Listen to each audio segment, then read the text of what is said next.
The Security Times would like to welcome you to our latest Week in Review.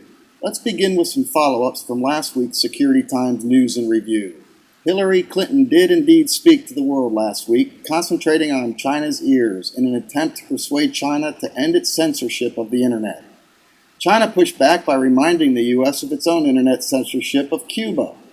We haven't heard the last of this digital war with China, as we have just learned that China has been hacking U.S. oil companies for quite some time now. The FBI says the smoking gun points to an island that is the home of a Chinese Army intelligence facility. I guess it's our turn to serve the ball back.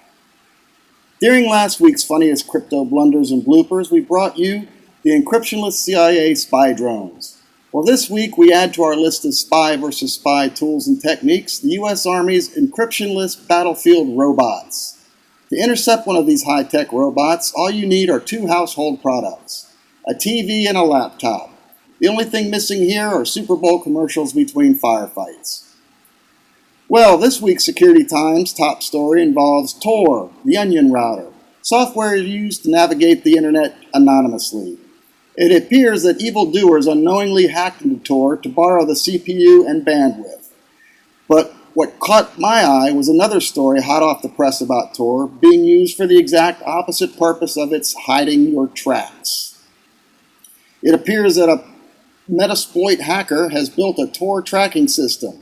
While hiding your tracks, Tor can now track you down. How does that work? And finally, this week's Security Times in Review finishes with hats off to the Project Honeypot crew and members. The headline reads, 1 billion spammers served. Project Honeypot have filed a suit against an IP address that was responsible for 1 billion spammed emails. You too can be a member of Project Honeypot, and it's free. Just install it on your web server and you've turned your website into a minefield of hidden spy traps to catch those pesky little spammers. Just go to thesecuritytimes.com and we'll show you how to get your very own honeypot. Until next week's Security Times Weeks in Review, stay safe and stay secure.